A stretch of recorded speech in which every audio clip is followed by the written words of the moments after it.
Zach Howell. I go to Lenore City High School.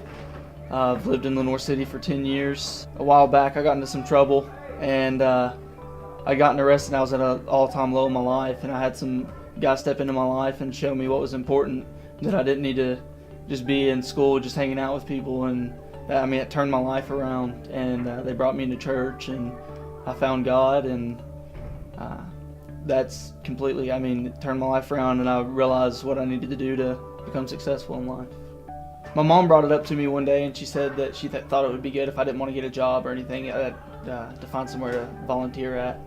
And I'd heard about the Boys and Girls Club, a lot of my friends that came to the Boys and Girls Club. Then after I thought about it for a little while, I thought about the benefits for college, and I knew that just having community service hours would help a lot with college, and then being around little kids. I've always enjoyed being with children and working with children. I knew that would be a beneficial experience for me.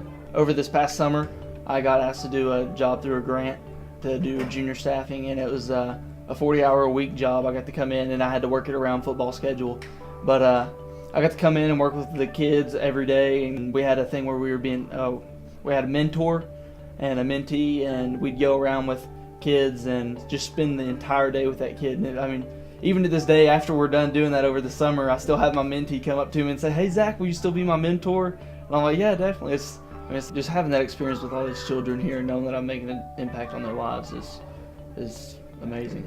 I'm applying to the Naval Academy, and what you have to do, it's a huge long process, and it was actually really scary at first whenever I got just jumping into it and just getting all that stuff done. But I had to get 2 congressional nominations. I only had to have 1 just to be able to go to the Naval Academy. I could have gotten accepted, not gotten a nomination, and still not be able to go. But you have to have some sort of a nomination from a congressman, a House representative, or vice president.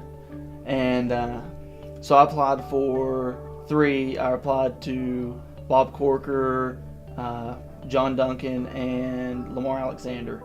And I had to go in and have interviews with each one of them at the Knoxville Courthouse and the federal building up there.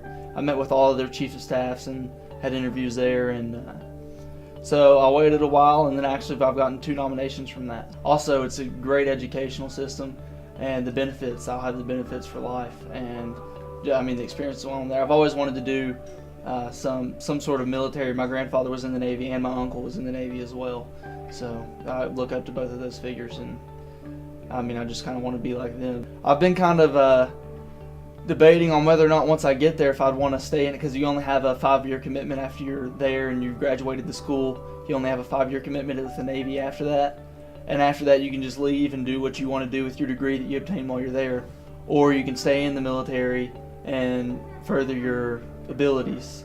And I've kind of been debating on whether or not I want to, because I want to do nuclear engineering, whether or not I want to come back home and find a job with Oak Ridge or anywhere close by so I have all the family and friends here, or if I want to stay in the Navy and just stay out somewhere doing that.